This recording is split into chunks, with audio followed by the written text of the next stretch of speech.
Close your eyes. Breathe in slowly, let your chest rise. Breathe out gently, let your shoulders soften. Tonight, you will step into another time. Tonight, you will wake in ancient Greece, in a land of bright seas, olive groves, and temples that rise like music from stone. This is not a story of battles, not a story of conquest. It is a story of calm mornings, shaded markets, sacred rituals, and evenings beside the fire. It is a story told in soft words, so your mind may wander and your body may rest. Let the Aegean winds guide your breath. Let the rhythm of sandals on marble lead your heart. Let the quiet voices of philosophers, merchants, and poets soothe you. Ancient Greece is waiting. Its doorways are open. Its lamps are lit. Step forward now. The night withdraws slowly. The first light of dawn spills across the hills, painting the marble of the Acropolis in shades of rose and pale gold. Columns rise into the new sky, silent and steady, as if they have always known the sun will return. Below, the city stirs. Smoke curls upward from small hearths. A rooster calls once, then again. The air smells of sea salt drifting inland, mixed with thyme that grows wild on the slopes. You walk along a narrow street paved with uneven stones. Your sandals tap softly. The sound carries in the still air, then fades into silence. From a doorway, a woman sweeps dust into the gutter. She glances up, nods, and continues. The city is waking. You follow the road until it opens into the agora, the marketplace of the polis. The square is wide, framed by colonnades. In the center, statues stand, of Athena, of Hermes, of heroes whose names are whispered like blessings. Merchants arrive slowly. One lays out baskets of figs, their skins split with sweetness. Another arranges amphorae of oil, each sealed with wax. A potter carries bowls painted with black-figured horses. The stalls are simple, yet each item glows in the soft morning light. Voices join one another, not loud, but steady. A boy calls out greetings to a neighbor. Two elders argue gently over the price of grain. Laughter rises when a child chases a dog between the columns. The agora is not hurried. It breathes like the sea, drawing in and out, steady and sure. At one side of the square, a fountain flows. Its water spills from a carved lion's mouth into a stone basin. The sound is clear, endless, like a song that never needs to finish. Women fill clay jars, balancing them on shoulders with practiced grace. A traveler kneels, cups his hands, and drinks deeply. He exhales with relief, eyes closing in thanks. Children splash their fingers, giggling when drops scatter. You lean close, dip your hand. The water is cool, sharper than the air. The fountain carries the gift of the hills. It refreshes not only the body, but the heart. Leaving the fountain, you pass a small workshop. Its doorway is wide. Inside, the air smells of clay and smoke. A wheel turns slowly under the hands of a potter. He shapes a vessel, smooths the rim, presses a design with a steady thumb. Shelves along the wall hold bowls, amphorae, small figurines of gods. Some wait to be fired, pale and fragile. Others shine with black glaze, their painted figures alive with horses, warriors, and dancers. The potter does not look up, yet he nods once as you pass, as if to say the work itself is greeting enough. The rhythm of the wheel is steady, like breath. You carry the sound with you as you move on. In the shade of the stoa, a group of boys sits cross-legged with wax tablets. Their teacher stands before them, reed in hand. He writes letters in the dust, slow and large. The boys copy them with their stylus, scratching lines carefully. A younger child frowns at his work. The teacher kneels, smooths the tablet, guides the child's hand. The boy tries again. This time the letter holds. The teacher smiles, the child smiles too. Nearby, older students recite verses of Homer. Their voices rise together, steady as a chant. The words fill the colonnade, echoing softly, becoming part of the morning air. The sun climbs higher, spilling light across rooftops, across the agora, across the distant blue of the sea. Shadows shorten. The hum of the city grows stronger, yet never sharp. It is the rhythm of daily life, unfolding as it has for centuries. You stand at the edge of the square and look back. The Acropolis gleams above, serene and steady. The fountain still sings, the potter still turns his wheel, the children still laugh. The morning has become day. The polis breathes evenly, and you breathe with it. The city carries you forward, calm and unhurried, into the hours ahead. You leave the agora and follow a path that climbs gently toward the Acropolis. The stones beneath your sandals are smooth, polished by centuries of feet. Cypress trees line the way, their dark green pointing upward into the brightening sky. Pilgrims walk ahead of you, some barefoot, some carrying small baskets. A woman holds a sprig of laurel. A man carries a jar of oil. A child clutches a small cake wrapped in cloth. No one rushes. Each step is measured, like part of a larger prayer. As you rise higher, the city spreads below you. Roofs glow red in the morning light. The sea glitters in the distance. The mountain ridges stand clear, like walls set by the gods themselves. At last, the gates of the Acropolis appear, their columns tall, their marble shining pale gold. Passing beneath the gateway, you step into a wide courtyard. The marble beneath you is cool. The air smells of incense already burning, sharp and sweet. On every side stand temples. The Parthenon rises in grandeur, its columns tall, its pediment carved with stories of gods and heroes. Smaller shrines cluster nearby, to Artemis, to Dionysus, to the spirits of the land. People move slowly between them, carrying offerings. Some kneel, some lift their eyes to the sky, some simply sit in the shade of a column, letting the place hold them. The sanctuary is not silent, but it softens all sound. Every voice becomes a whisper, every step a measured rhythm. You climb the steps of Athena's temple. The marble is warm now under the sun. At the top, the statue of the goddess towers, bronze gleaming, spear lifted, shield by her side. Before her stands an altar. A priest pours oil into a shallow flame. A woman sets down a small woven robe embroidered with care. A boy releases a dove which flutters upward, circles once, then vanishes into the sky. The air is filled with the scent of olive branches burning. The smoke curls gently, rising without haste. It drifts upward as if it knows exactly where to go. You bow your head. Even without words, you feel the weight of presence, not heavy but steady, like a hand on your shoulder. At smaller altars, people make simple offerings. One lays figs on a stone. Another pours a little wine. Children scatter petals of flowers, laughing softly as they do. Priests move among them with calm faces. They chant lines of hymns, their voices low, measured, repeating. The sound is not command, it is invitation. Each note lingers, then fades, leaving quiet in its place. Incense thickens in the air. The scent clings to your skin, your hair, your breath. You feel lighter, as though the smoke has carried part of your burden away. In a shaded corner of the sanctuary, an oracle sits. Her hair is bound with a simple band. Her eyes are steady but distant, as if listening to something no one else hears. A man kneels before her, asks his question. She breathes deeply, closes her eyes, and speaks in fragments, like lines of poetry.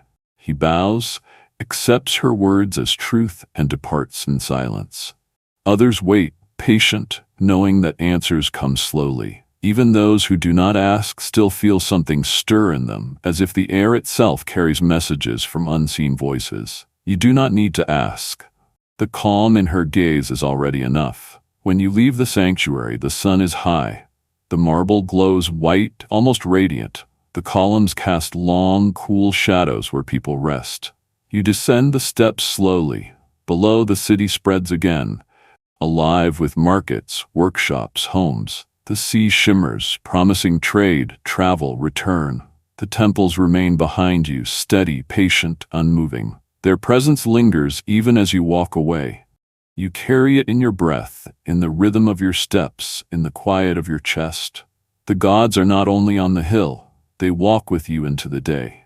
Leaving the temples behind, you follow a road shaded by olive trees. Their silver-green leaves rustle softly in the breeze. Boys run past, laughing, carrying javelins of wood. Men walk with cloaks folded over their arms, sandals steady on the stone. At last you arrive at the gymnasium. Its walls are broad, its courtyard open to the sky. Columns line the edges, casting long, cool stripes across the ground. Here, the city gathers strength, not only in body but in spirit. In the wide yard, young men exercise. Some run in circles, their feet striking the earth in a steady rhythm. Others wrestle, gripping shoulders, twisting, learning control more than force. A pair practices discus, the clay disc spinning from one hand, arcing through air, landing with a thud. Their bodies gleam with oil. An attendant moves among them with a small flask, pouring drops into their palms. They rub the oil across chest and arms, shining in the sunlight. The air is filled with the scent of sweat, olive oil, and dust. Yet it does not offend. It smells of effort, of living strength. Beneath the shade of the colonnade, a group of older men sit cross-legged. They are not here to wrestle or run. They are here to train the mind. One speaks slowly, asking a question. Another answers, not with certainty but with thought. The group nods, pauses, considers. Silence is as welcome as speech. Their voices flow like a stream, low and steady. Some boys pause in their training to listen, leaning on their knees, breath still heavy from running. The gymnasium is not only for the body, it is for the balance of mind and strength together. Near the courtyard, chambers hold the baths. Steam rises faintly from one doorway. Inside, men sit on benches of stone, scraping oil from their skin with curved strigils. The sound is soft, metal against flesh, followed by the splash of water poured from clay jars. The hot room glows with warmth. Its walls drip with condensation. Men lean back, eyes closed, letting heat soften their muscles. The warm room follows, gentler, easier to linger. Here conversation flows again, of trade, of voyages, of family. The baths carry both the silence of rest and the hum of community. At the end lies the cold pool. Its water is clear, reflecting the pale light that filters from above. One man lowers himself with a hiss of breath, then exhales, smiling. Another dives quickly, breaking the surface with a splash, then rising renewed. Children dip their toes, squeal and retreat, only to try again. The laughter spreads across the chamber, echoing softly against the stone. You kneel and touch the water. It is sharp, bracing, yet it clears the mind. You imagine burdens washing away, leaving the body lighter, the thoughts clearer. When you leave the baths, your skin glows warm, your breath is slow, your steps unhurried. The courtyard is calmer now. Some boys still train, but their voices are lower, their movements slower. Philosophers continue their talk beneath the colonnade. Their words drift outward like smoke, soft and curling. The olive trees outside sway gently. The sunlight has grown stronger, but the air still carries calm. You walk on, feeling balance between strength and rest, between body and mind. The city of Greece moves around you, yet you carry within you a quiet center, steady and safe. From the gymnasium, the road leads downhill. The sound of footsteps multiplies as more people join the way. Men in cloaks, women with baskets, children tugging at their parents' hands. All move toward the great theater carved into the slope of the hill. Its stone seats rise in semicircles, tier upon tier, catching the sunlight. From above, you see the sea beyond, blue and endless, as if the stage opens not only to the actors, but to the horizon itself. The air smells of pine from nearby groves. Breezes carry voices upward, scattering them like birds across the stone. You step among the seated rows. The stone is cool beneath you, worn smooth by countless visitors. Families settle with small bundles of food. Friends greet each other with nods and quiet laughter. Children play at the edge of the orchestra, chasing one another until their parents call them back. Vendors pass, offering figs, nuts, and watered wine. Everywhere is movement, but it is gentle, expectant, not hurried. The theater fills with sound, yet it does not overwhelm. It is like the rising hum of bees in a field, steady and alive. A flute begins, its notes high and thin, threading through the air. Drums follow, deep and slow, setting a rhythm for hearts to rest upon. Then the chorus enters, robed in patterned cloth. They move in unison, their feet striking the ground softly but together, a pulse that binds them. Their voices rise, low at first, then swelling into harmony. They sing of gods and men, of journeys and trials, of love and loss. The words are old, yet they feel alive, as though spoken for the first time. The sound fills the theater, reaching every seat, every ear. Actors step forward, faces hidden behind masks. One mask smiles broadly, painted in bold strokes. Another frowns, lines carved deep, mouth downturned. A third shows wide eyes, as if caught in wonder. Their gestures are large, their voices clear, each syllable carried by the stone walls. The masks amplify the emotion, yet also distance it, making sorrow easier to bear, laughter easier to share. The audience leans forward. Some laugh gently, others sigh. Even children fall silent, their eyes wide following each motion. The play unfolds slowly. A man sets out on a journey, leaving his home and family. He faces trials, storms at sea, temptations along the road, choices that weigh upon the heart. The chorus comments, singing between scenes, guiding the audience like a hand through the tale. The actors shift masks, becoming fathers, sons, kings, and strangers. The story is not only entertainment. It is reflection, a mirror held up to the city itself. Each listener finds a fragment of their own life upon the stage. As the play concludes, the chorus sings once more. Their voices rise into the air, then fade into silence. The actors bow. The audience applauds softly, a wave of hands and murmurs rather than shouts. The sun has lowered. Light falls across the seats in long golden bands. People rise, gather their baskets, guide their children toward the exits. You linger a moment longer. The stage is empty, but the words still echo.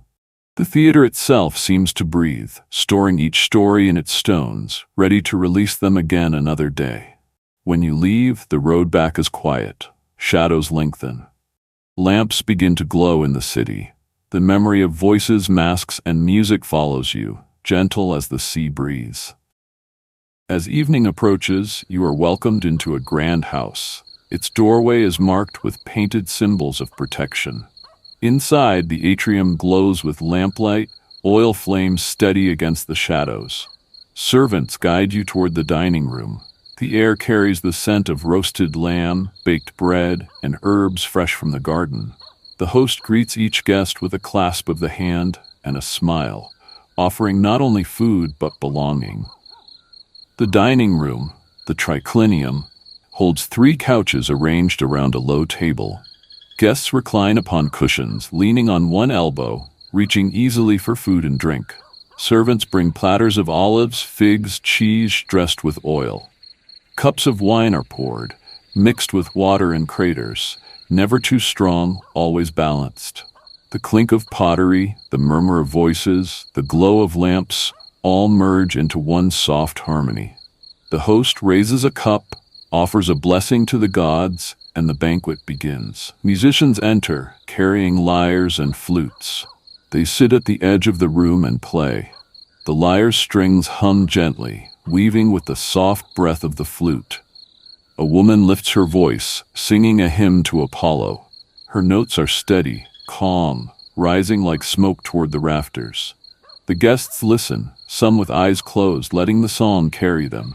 Children clap softly, adding their own rhythm. The music is not loud.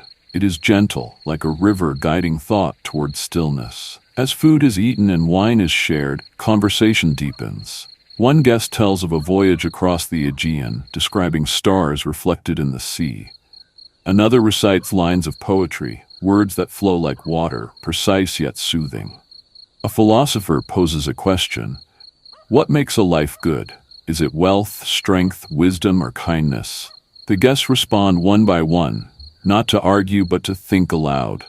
Voices are calm, each pause as important as the words themselves. The room becomes a circle of shared reflection, warmed by fire, food, and thought.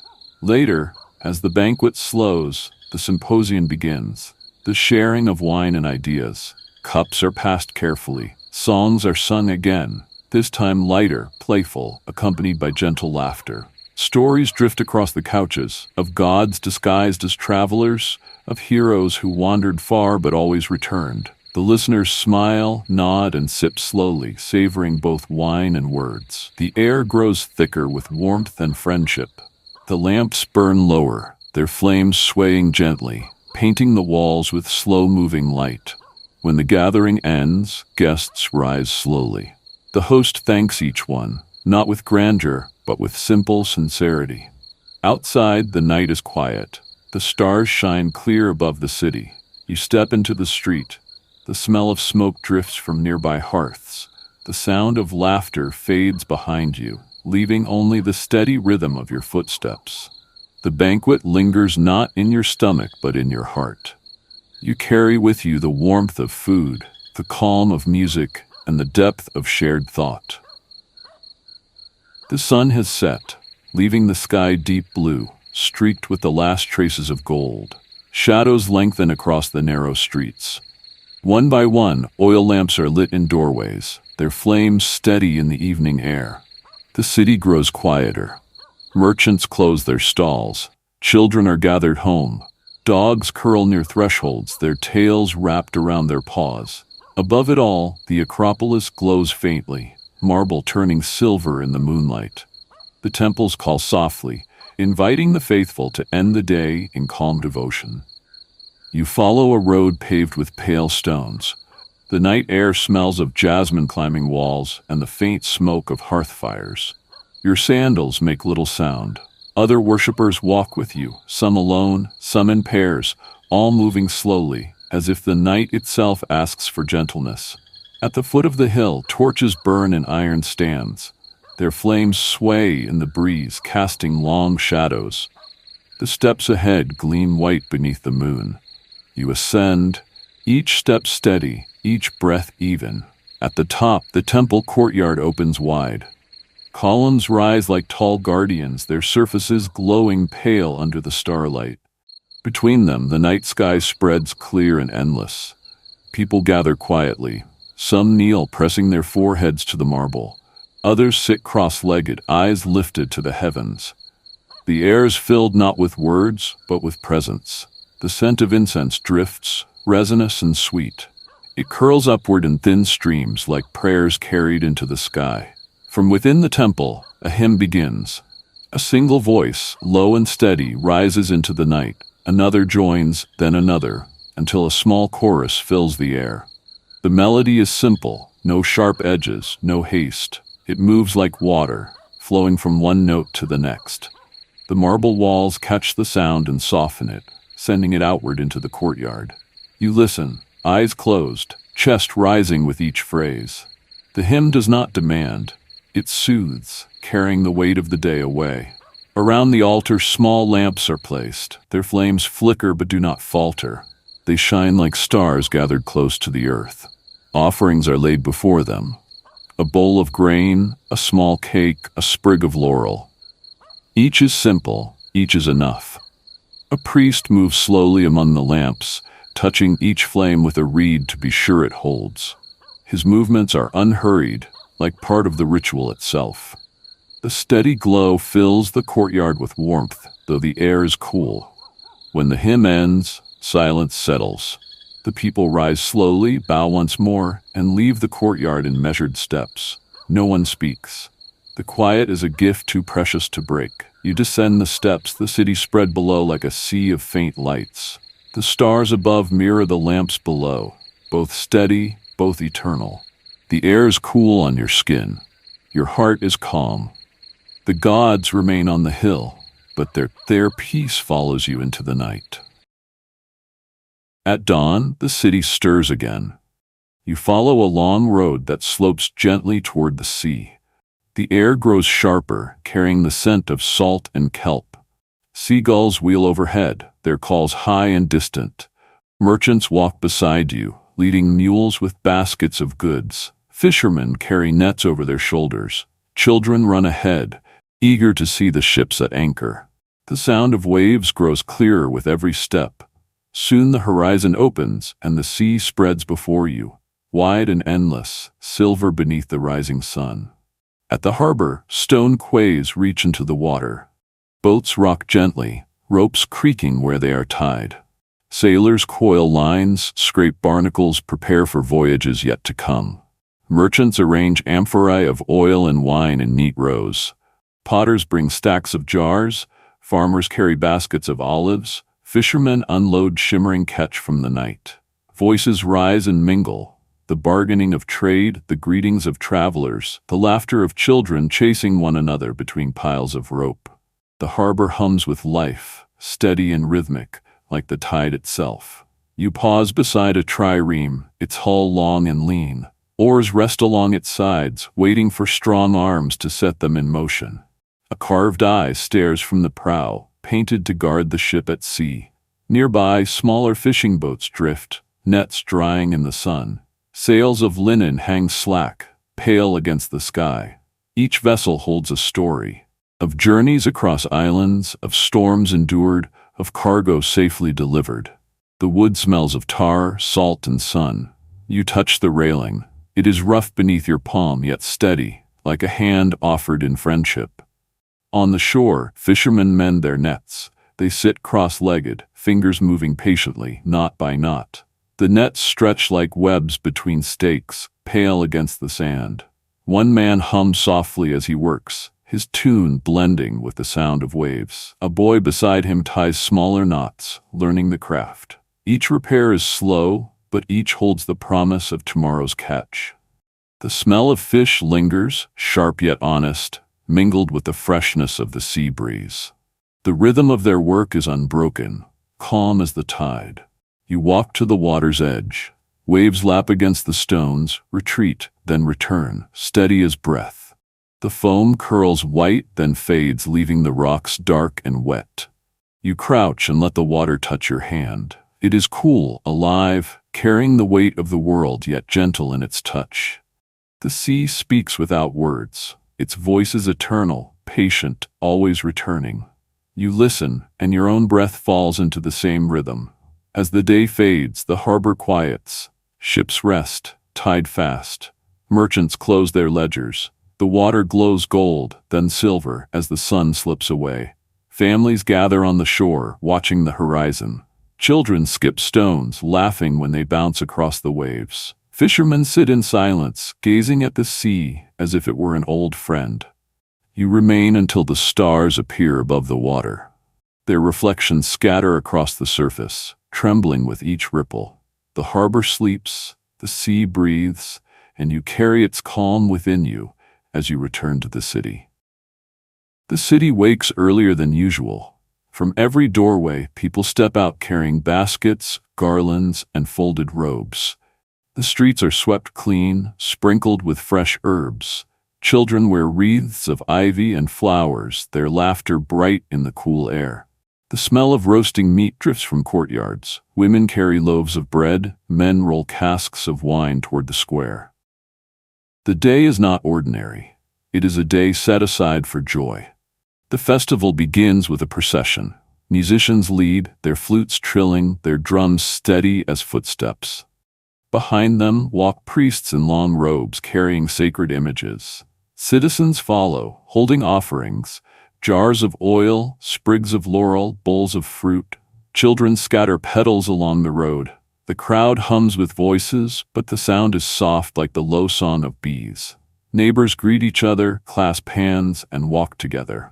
The city itself seems to walk, moving as one body toward the temple. At the temple, the procession halts. The altar is bright with garlands, its stone surface smooth from years of devotion. Priests pour wine, sprinkle grain, and light incense. Smoke rises in pale columns, fragrant and sweet. A small calf is led forward, garlanded with flowers. Its calm eyes reflect the sky. Prayers are spoken, some aloud, some only in the heart. The air feels heavy, not with weight but with reverence. Every voice, every silence belongs to the same moment. When the offerings are complete, music swells again. Lyres hum, flutes weave their notes like threads of silver. Drums beat low, guiding feet into rhythm. In the square, dancers form circles. Men and women join hands, stepping in time, turning together beneath the sun.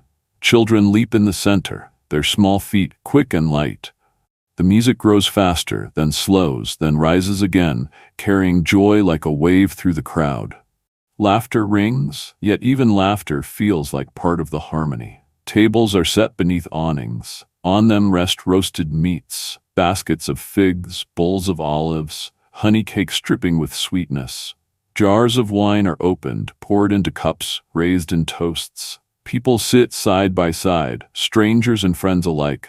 Stories are exchanged, songs are sung between bites. Children sneak extra figs, wiping juice from their chins. The air smells of spice, of bread, of smoke from cooking fires. The feast is not hurried. It stretches like the day itself, generous and unending. Torches burn in slow rows around the square. Their flames sway and steady, casting warm halos on faces still lit with quiet joy. Music lingers but softens, the lyre a gentle thread, the flute a silver line that rises and falls like breath. Parents lift sleeping children from steps and cradle them close. Dogs settle by benches, paws tucked in, ears twitching when a drum sounds one last time. Vendors pack their baskets, folding cloth with careful hands, as if closing a day like a well-loved book. The air smells of pine smoke, honey, and warm bread cooling in the dark. Ash drifts upward in tiny sparks and fades into the night, joining the low stars spread across the sky. Laughter thins to murmurs. Murmurs soften to silence. You stand a moment longer, palms open to the fire's gentle heat. The square does not empty all at once.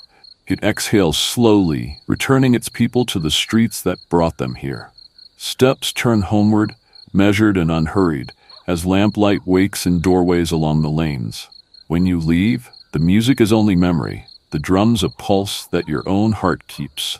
Ahead, a single window glows like a small moon. Behind, the torches dim, holding the peace of the day until morning returns. You walk on, carrying warmth, bread, and quiet voices toward a waiting table and a listening house.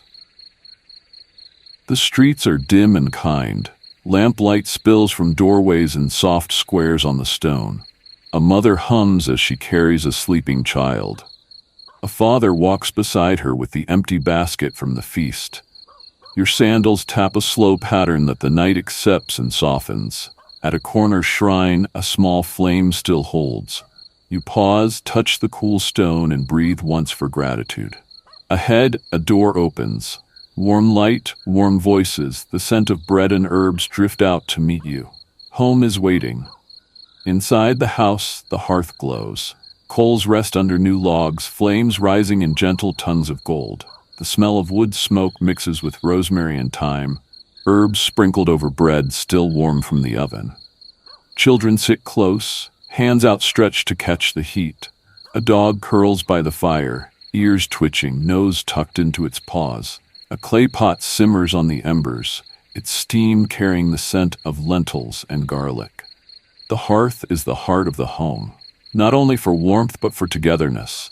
You sit near it, letting the glow settle into your skin. The table is low, its surface worn smooth by years of use. Cups of clay and bronze are set out, filled with watered wine. Plates hold roasted fish, olives, figs, and bread brushed with oil. Family members recline on cushions. The father carves slices of meat and passes them to the children first. The mother breaks bread, shares it evenly. No one hurries. Each bite is taken with care, each flavor savored. The conversation is gentle, more pauses than words. The sound of chewing, the clink of cups, the crackle of the fire, all blend into a soft harmony. After the meal, stories begin. The grandfather leans forward, his voice low but steady. He tells of gods who walked the earth in disguise, testing the kindness of mortals. He speaks of heroes who crossed seas, fought monsters, and always returned to hearth and home. The children listen wide-eyed, their mouths open in wonder. The father adds a tale from his own youth, a journey to another city, a storm at sea, a lesson learned. The mother tells a story too, softer, about a dream that foretold a good harvest. Each voice folds into the next, weaving a tapestry of memory and myth. When the stories end, songs begin. The mother sings first, a lullaby older than memory. Her voice is low, steady, rising and falling like the tide. The children nestle against her, eyelids heavy. The grandfather hums along, his tone rough but kind. Even the dog sighs, shifting closer to the warmth of the hearth. The song drifts upward, touches the beams of the roof, then lingers there like smoke. It is not only for children, it is for everyone, a blanket woven of sound. At last, lamps are trimmed low, mats are unrolled, blankets spread. Children sleep quickly, breaths deep and even. The parents settle nearby, whispering a final prayer to Hestia, guardian of the hearth. The house grows quiet. Only the fire remains awake, glowing softly, its embers pulsing red and gold. Outside, the streets are silent. Stars scatter across the dark sky. You lie back on your mat, the scent of smoke and herbs around you, the warmth of family near. Sleep gathers like a tide, steady, gentle, irresistible. The night has claimed the city, and you too are part of its rest. At first light, you pass through a city gate of heavy timbers and stone. The guard nods, lifts a hand in a gesture that is half blessing, half habit. The road beyond is pale dust, pressed smooth by feet, hooves, and wooden wheels. Olive trees stand like gray-green fires along the verge, their trunks twisted into shapes the wind once imagined. Birdsong stitches the morning together, a clear thread pulled through wide cloth. Behind you, the walls fade into quiet. Ahead, the fields open like a book turned to a fresh page. You walk without hurry. Each step loosens the night from your bones and lets the day enter gently. The first farmstead sits low to the ground, its walls sun-baked, its roof of tile and thatch warmed from yesterday's heat. A woman draws water from a cistern with a rope that creaks in a friendly way. A man shakes grain into a trough. A mule licks the salt from his palm. Children carry bundles of kindling, arms full, faces intent on balance, as important as any rite. From the cook shed comes the clean smell of boiling barley and the soft crackle of oil taking the first onions. A rooster winds down from his last call, satisfied with the sun's agreement. You pause at the threshold. The family waves you closer, offers a clay cup of watered wine.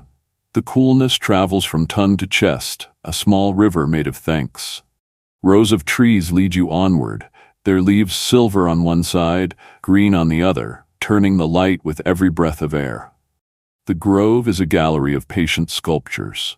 An old man walks between the trunks with a hooked staff. He tests a branch, nods to no one, and sets the staff again. A boy learns each motion by watching, then by trying. Olives drop into a net with a sound like gentle rain. Farther off, women sort the fruit, firm for pressing, softer for curing. Fingers working with the clarity of long practice. The scent here is fresh and green, with a hint of pepper and sun. You rest your hand on a trunk. The bark is cool, furrowed, holding years you can feel but cannot count. Past the grove, the land levels into fields where barley heads lean together like a congregation in prayer. A breeze moves through and the whole field bows, rises, bows again, a slow liturgy of wind and grain. At the edge, a narrow canal carries water from the hills. A farmer kneels to clear a gate of reeds. The stream speaks louder for a moment, then settles back to its regular voice. You kneel to and touch the surface. It runs cold from stone and shade. A heron lifts from the bank, opens its wide gray idea of wings and carries silence to another corner of the day. You eat a fig from your pouch. It is sun and sugar and seed. You feel it become part of your walking. The road climbs, a mixture of thyme and wild mint begins to write itself on the air. You hear bells before you see the flock. Sheep scatter across the slope like fallen clouds. A shepherd stands with a staff. Another sits with a flute laid across his knees. He plays only a few notes at a time, then waits as if the hills must answer before the song can go on. A dog pads near your ankle, offers you the quick glance of a coworker, then returns to his patient survey. The shepherd breaks bread and shares olives from a small pouch lined with leaf. You eat together without negotiation. Hunger is a language that needs no grammar. When you rise to leave, he tips his chin toward the path. The flute begins again, and the flock moves like water the hills remember. At noon, heat gathers itself on the stones. The sky clears to a white blue that invites stillness. You find a fig tree near a tumble of rock and sit in its mottled shade. Cicadas turn the silence into a woven thing, not an absence, but a bright fabric of sound. From here, the world arranges itself. The city walls a faint line, the harbor a coin of light, the sea a page the wind keeps reading. Closer, the fields shine with a dull gold, the groves with a steady gray-green. You breathe in for 4 heartbeats, breathe out for 4, and the view breathes with you. When you stand, you leave no hurry behind. Only the mark of rest on a patch of earth that will keep it for a while. The road bends toward vineyards and a low valley the color of afternoon. You walk on, carrying shade inside you, as if you had folded a small piece of fig tree shadow into your chest. The road narrows between 2 lines of olive trees. Their branches stretch like arms grown wise with age, twisted yet steady. The leaves shimmer, silver when they turn one way, green when they turn another, catching every thread of sunlight. A woman moves slowly among them, shaking fruit into a woven basket. Her daughter follows, gathering what falls and humming a tune older than her own years. The air smells of earth warmed by the sun and of oil already pressed in nearby jars. You pause to listen, not to the voices of the people, but to the whisper of thousands of leaves speaking together. Near the grove stands a low building of stone. Inside, the press waits, heavy beams, a screw carved from a single tree trunk, baskets woven of rope and reed. Men carry olives in from the fields, pour them into the press, and turn the great beam with slow, steady effort.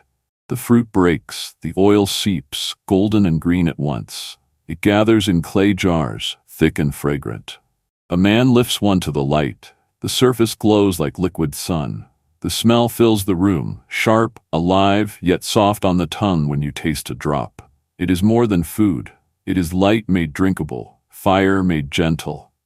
Beyond the groves, the land rises. Terraces cut into the slopes hold vines in long rows, each stake supporting a curling green shoot. Clusters of grapes hang heavy, some pale as moonlight, others dark as ink. Farmers move between the rows, checking each plant, tying shoots, brushing dust from leaves. Children run ahead with baskets, picking what is ripe, their laughter falling into rhythm with the cicadas. The smell of grapes is sweet, faintly sour, touched with the dust of the hillside. You pluck one and taste it. The skin bursts, the juice cool and sharp. It fills your mouth with summer, your chest with ease. At the foot of the vineyard stands another press. Here the grapes are gathered, poured into a wide trough carved from stone. Young men step inside, bare feet stained purple, laughing as they tread in rhythm. Their laughter rings out across the valley, mixing with the splash of juice. The liquid runs into clay jars waiting below. A boy cups his hand, sneaks a taste, grins when his lips turn red. The smell is rich, sharp, alive with promise. Elders watch with calm eyes, knowing that this year's work is only another thread in a tapestry centuries long. At midday, workers rest beneath a canopy of vines.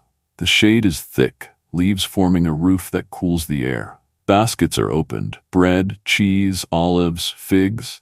Wine from last year is poured into clay cups. Everyone eats together. Stories are traded, laughter rises, silence rests easily between words. The youngest lean against the trunks and close their eyes. The oldest chew slowly, savoring not only the food but the company. The vineyard feels less like a field and more like a gathering place, a table spread across the hillside. As the day ends, the sun lowers behind the hills. The vines catch its light, each leaf outlined in gold. The grapes glow like lanterns, their skins shining as if lit from within. Farmers gather their tools, children carry the last baskets down the slope. The laughter is softer now, tired but content. You stand at the edge of the vineyard. The breeze carries the scent of grapes, olives, and dust, blending into something timeless. The sky deepens from gold to rose to violet. You breathe in slowly, breathe out gently. The fields fall quiet. Night approaches, but it comes not as an end, only as another harvest of rest. The sun rises gently over the city square. Stone columns cast long shadows across the open space. Merchants spread their cloths, arranging jars, pottery, figs, and woven baskets. Children chase each other between the stalls, their laughter scattering like sparrows. In one corner, men gather not to sell, but to speak. Their cloaks are simple, their sandals dusty. They carry no goods, only words. This is the agora, not only a marketplace of things, but of ideas. A man steps forward, his beard long, his eyes bright. He speaks not loudly, yet his words draw silence. What is justice, he asks. Is it the law, or is it kindness, or is it something greater, hidden even from the gods? The listeners shift closer, forming a circle. Some nod, others frown, but no one turns away. The question hangs in the air, light yet heavy, like incense drifting upward. You listen too. The words do not demand answers. They invite thought, like seeds placed gently into soil. Another voice rises, strong but calm. Justice, he says, is balance, as the seasons are balanced, as the sea and the shore are balanced. A younger man shakes his head. No, justice is power, the power to keep peace, to guide people, to prevent harm. The circle responds, not with anger, but with curiosity. Each answer grows into another question. Each question grows into another silence. The rhythm is not of battle, but of tide and return. The voices fold together, weaving a net of thought that catches everyone within it. As the debate slows, a poet steps forward. He carries a small lyre, its strings shining in the light. He plucks gently, a rhythm soft as rain on leaves. His voice rises, telling of Odysseus, who wandered far, of Penelope, who waited faithfully, of gods who tested mortals and mortals who surprised the gods. The crowd leans closer. Even the philosophers grow quiet, their eyes turn to the words as if to a fire. The song does not argue. It paints, it soothes, it reminds, it carries thought from the head to the heart. More people gather, women with baskets, children holding figs, merchants wiping their hands. They do not come to buy or sell, but to listen. The agora becomes larger, though no stone is moved. A mother hums part of the poet's song to her child. A merchant repeats one line to himself, as though it holds an answer he has long sought. The philosopher smiles, not defeated, not victorious, but content. For here thought has met story, and both have grown. As the sun lowers, shadows stretch long across the stones. The merchants pack their stalls, children drift home. The square empties, yet the air still holds the echo of words and music. You remain a moment longer. The stones beneath you feel warm, storing the day's heat and the day's voices. You breathe in, the scent of oil lamps just lit, of figs crushed underfoot. You breathe out, slow, steady, as if answering the agora itself. When you rise to leave, the square is quiet. But inside you carry the voices of philosophers and the song of poets. They walk with you, gentle companions, into the deepening night. In a quiet workshop a wheel spins. A lump of clay sits in the center, wet and waiting. The potter leans close, his hands firm yet gentle, guiding the clay upward. Slowly it rises, first a cylinder, then a bowl, then a jar. The wheel hums, steady as a heartbeat. The clay glistens in the morning light, each turn shaping more than a vessel, shaping patience itself. Nearby, finished pots line the wall, wide amphorae, small cups, oil lamps shaped like leaves. Their surfaces glow with red slip, waiting for the fire that will make them last beyond years. The air grows warmer as you step into the forge. A fire roars in the hearth, its breath steady and hot. Sparks leap like small stars each time the hammer strikes. The blacksmith's arms are strong, but his rhythm is not hurried. Each blow falls in time, shaping metal as a poet shapes words. The anvil sings with every strike, a ringing that fills the room, but does not disturb. On the walls hang tools, chisels, tongs, blades unfinished. The smell is sharp, iron mixed with smoke. The heat rests on your skin, heavy but not cruel. In another house, a loom stands tall, its frame of wood holding rows of thread. A woman moves the shuttle back and forth, her hands quick yet unhurried. The threads cross, row upon row, forming a cloth that grows like a field under careful tending. The colors are gentle, cream, brown, deep blue. Patterns emerge slowly, waves, spirals, shapes of vines. The loom clicks with each pass, steady as footsteps. Children watch from the corner, fingers tracing the cloth that has already been woven.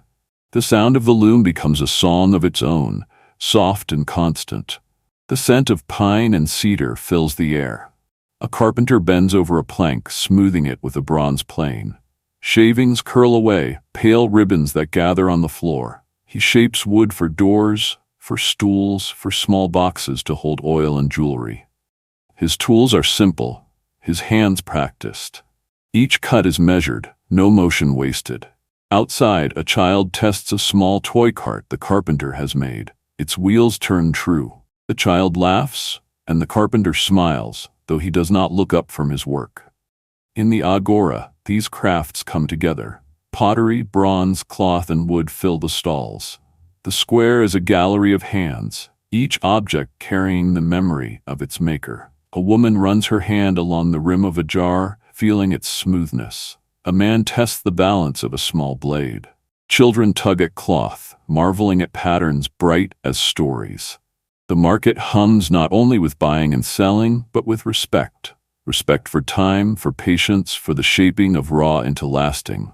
As the sun lowers, workshops fall silent. The forge cools, the wheel rests, the loom holds its last thread, the carpenter sweeps his floor. Fires dim, doors close, and the city exhales. The smell of clay, of smoke, of wood and wool lingers in the air. But the noise has gone, leaving only calm.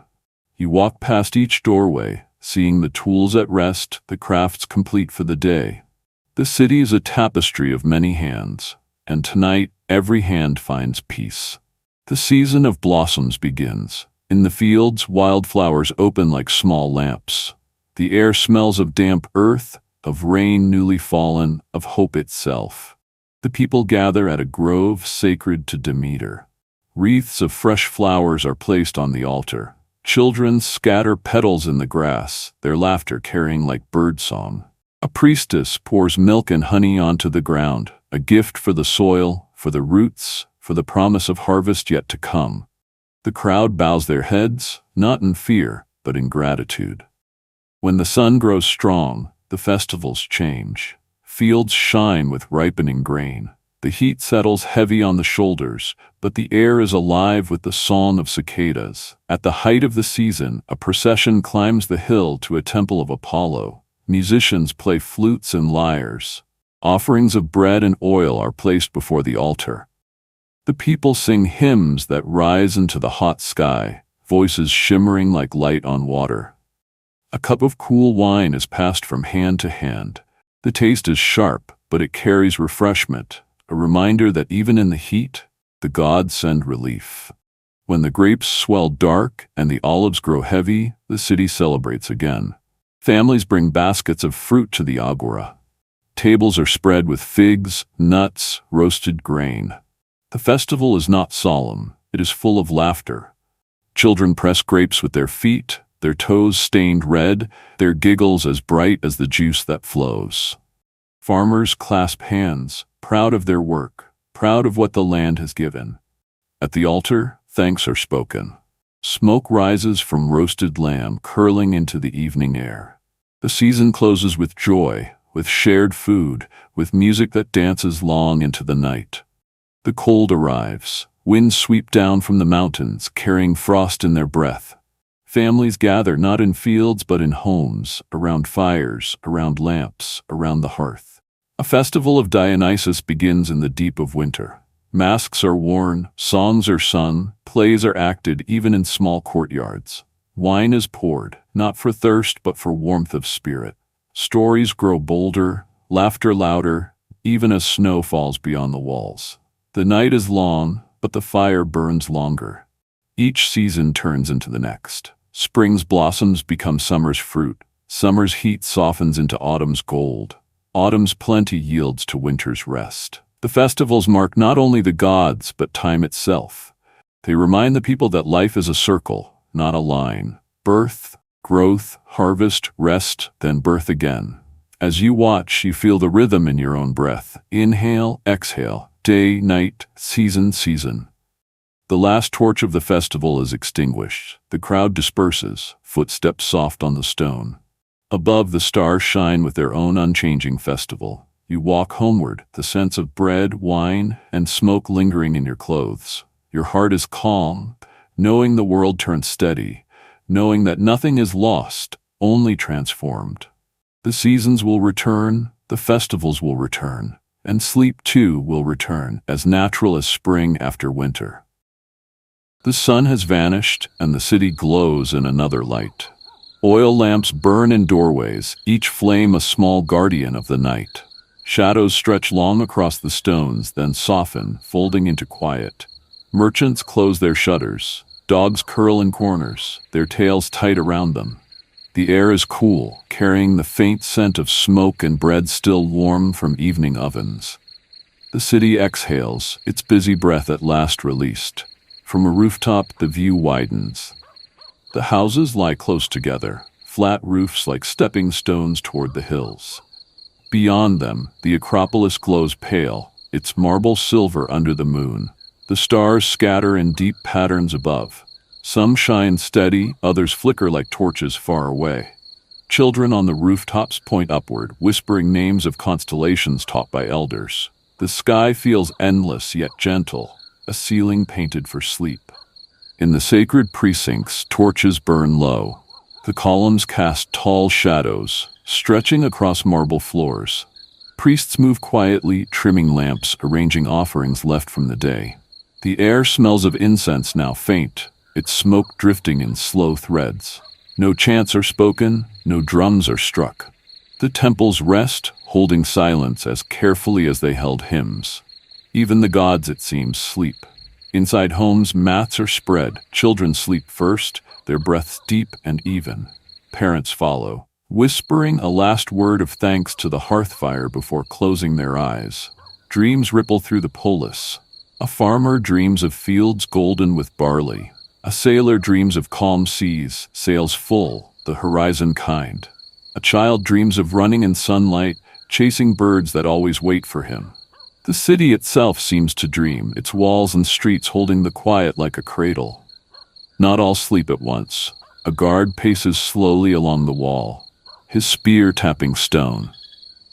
The sound is steady, a heartbeat for the city. A dog lifts its head, listens, then rests again.